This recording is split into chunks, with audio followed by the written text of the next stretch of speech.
Joining us on the program now, somebody who's had a lot of weather to be watching from weatherwatch.co.nz. Phil Duncan, kia ora, thanks for joining us today. Kia ora, hello, thanks for having me. Gosh, this one's keeping you busy, I imagine, and nice swirling patterns on the map behind you. Cyclone Tam was Tropical Cyclone Tam. Did it amount to everything that people were saying it could have been, or how are things at the moment, Phil?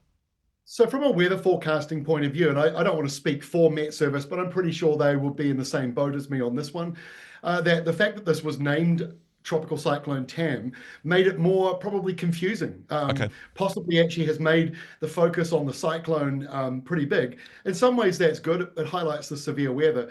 But in another way, that's all you're seeing in the news outlets, Cyclone Tam, Cyclone Tam. Yep. So this was a storm it was a low that was always marginal as to whether or not it would become a tropical cyclone, simply because, just like when you're playing rugby on a rugby field, if you go out of the line, you're out, right? That's it. So similar story with this. If it's a cyclone and then it sort of forms out of the tropics, sorry, game over, you're not a tropical cyclone anymore.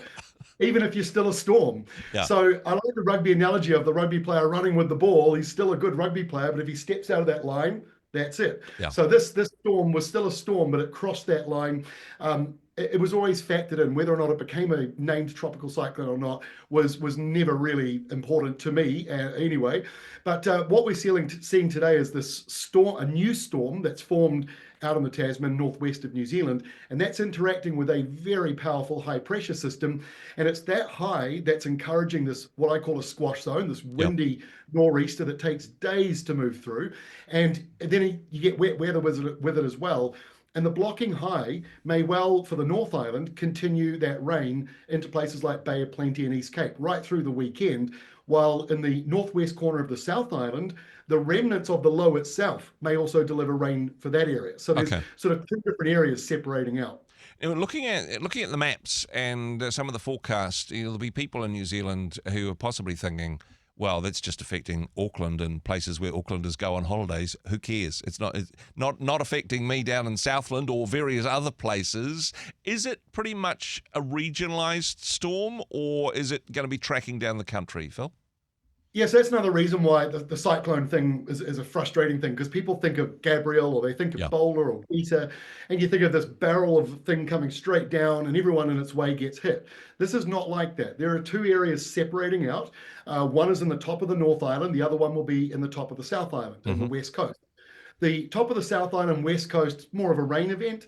Top of the North Island is both. And so everyone in between has messy weather, just your usual kind of autumn weather or April weather. Might be windy one day, bit cloudy, not necessarily stormy. So it's going to be in pockets, and you're going to find that as we go through the weekend, those areas of rain will become quite confined to a couple of areas, and many other places won't be that bad. But it is going to be an unsettled weekend. But if you want dry weather, lower part of the North Island, lower part of the South Island, those are the two places to be. I know for some people, their Easter tradition, I still haven't figured out why, but it's to go camping. This is the last weekend to go camping, and some church groups have the tradition of, let's all go on Easter camp. It's not exactly camping weather, is it? I think when I was at high school, we went on an Easter thing, and it was awful. I think I said to you last week, if you asked me the weather forecast for 2035, I'd tell you it's going to be half unsettled with a storm, and the other half will be lovely, and you'll be able to be outdoors. This weekend's a lot like that. I mean, there's instability left over from a low like this. So you might see showers in the forecast, 7 millimeters, and you're like, oh, that's nothing. But one of those showers might be a thunderstorm. Could be a really heavy downpour of rain that causes a bit of localized flooding. So that is in the mix. So that's why it's a bit of a strange weekend. But I still think there's going to be a lot of weather where people can easily be outdoors and do their own thing.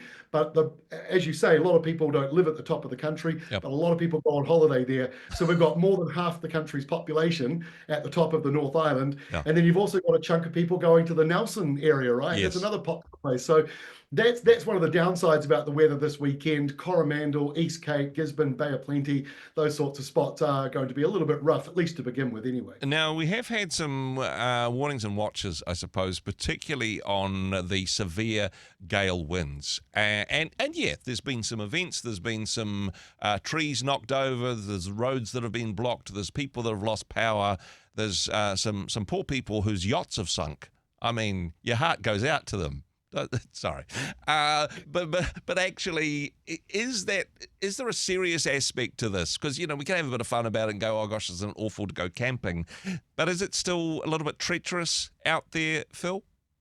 Today is a bad day. If you can put off traveling, don't go out today in the top half of the North Island. It's just not worth it. The chance of a road being closed, or where you're going to having problems, or power cuts. I mean, this event is slow moving. There's no real sort of peak where it suddenly like all ramps up and then that's it. Yep. It's just gradually builds up and then gradually tapers down again. So this is going to last a day or so. So I suggest, if you're unsure, wait until tomorrow. Yep. Tomorrow could be quite a different sort of setup. Check the forecast, check the Met Service warnings, make up your mind. But yeah, today's not a good day for traveling around the top of the country, especially in the more hilly regions of Northland, Auckland, Waikato, like over towards the Kaimai Ranges and Coromandel, and then Bay of Plenty. Those are the areas that are getting the double whammy. In fact, a triple whammy. Talking about boats, I mean, these waves are huge. They're 6, 7, 8 meters. Some could be higher than that, could go up to 10 meters. So not good conditions. And some people who do live on boats, they're hopefully finding nice sheltered places to be. And it's going to be another rough night tonight for those people. Yeah, no, certainly there's. It is going to be tough for some people this weekend. So it's a spare of thought for that. From my point of view, it's great weather for staying inside and listening to the radio. Of course, checking out your weather details on the app, weatherwatch.co.nz. Phil, thanks for what you do. Thanks for joining us. Happy Easter. Thank you. Happy Easter to you and everyone else. Hey, thanks very much for joining us in the Rhema studio. Thanks very much for watching the interview.